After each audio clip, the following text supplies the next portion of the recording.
আসসালামু আলাইকুম ওরহমতুল্লাহ। Welcome to my channel. সম্মানিত মুসলিম ভাই বোনেরা, আজ আমি আপনাদের সামনে আলোচনা করব দুনিয়া এবং আখিরাতের শান্তি লাভের উৎস সম্পর্কে। তার আগে আপনাদের কাছে একটি অনুরোধ, আপনারা আমার চ্যানেলটি সাবস্ক্রাইব করে রাখবেন, যাতে পরবর্তী যে কোনো ভিডিও আপলোড হওয়ার সাথে সাথে আপনাদের চ্যানেলে পৌঁছে যায়। আর ভিডিওটি অন্যদের মাঝে শেয়ার করে দিবেন, যাতে সবাই দেখে কিছুটা হলেও উপকৃত হতে পারে। এবং এটি যেহেতু একটি ইসলামিক ভিডিও, এতে একটি লাইক দিয়ে দিবেন। মূল কথায় আসি, দুনিয়া এবং আখিরাতের শান্তি লাভের উৎস 5টি কাজ।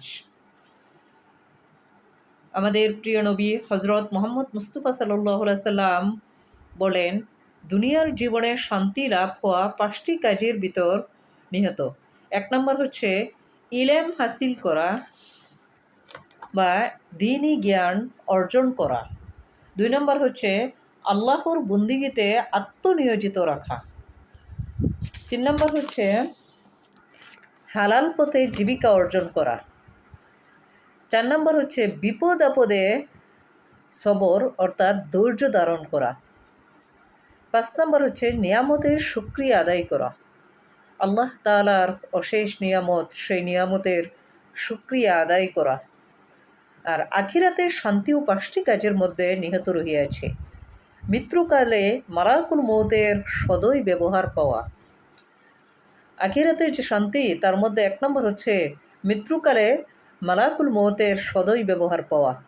2 নম্বর হচ্ছে কবরে মুনকার নাকিরের সদয় ব্যবহার পাওয়া, মুনকার নাকির 2 ফেরেশতার সদয় ব্যবহার পাওয়া। 3 নম্বর হচ্ছে হাসরের ময়দানে আল্লাহর রহমতের দৃষ্টি লাভ করা। 4 নম্বর হচ্ছে গুনাহ মাফ পাওয়া। 5 নম্বর হচ্ছে নিরাপদে ফুলছি রাত পার হইয়া জান্নাতে প্রবেশ করা আল্লাহর রহমতে।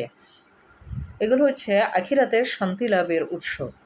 যদি আল্লাহ তাআলার রহমতই না থাকে, তাহলে আমাদের উপর কে সদয় দৃষ্টিদান করবেন, কে সৎ ব্যবহার করবেন? দুনিয়া ও আখিরাতের শান্তি লাভের মূল উৎস এই 5টি কাজ। আমাদের দুনিয়াতে শান্তি লাভের উৎস যে কাজগুলো, তার মধ্যে হচ্ছে ইলম অর্জন করা। আমরা যদি দ্বীনি জ্ঞান অর্জন করি, ইসলামের পথে চলি এবং সত্য ন্যায়ের পথে চলি, আল্লাহর রাসূলের দেওয়া সঠিক পথে চলি, তাহলে নিশ্চয়ই আল্লাহ তাআলা আমাদেরকে শান্তি দান করবেন। আমাদের সবাইকে বোঝার তৌফিক দান করুন আল্লাহ তাআলা। মহান রব্বুল আলামিনের দরবারে সেই প্রার্থনাই করি। আল্লাহুম্মা আমিন। আসসালামু আলাইকুম ওয়া রাহমাতুল্লাহ।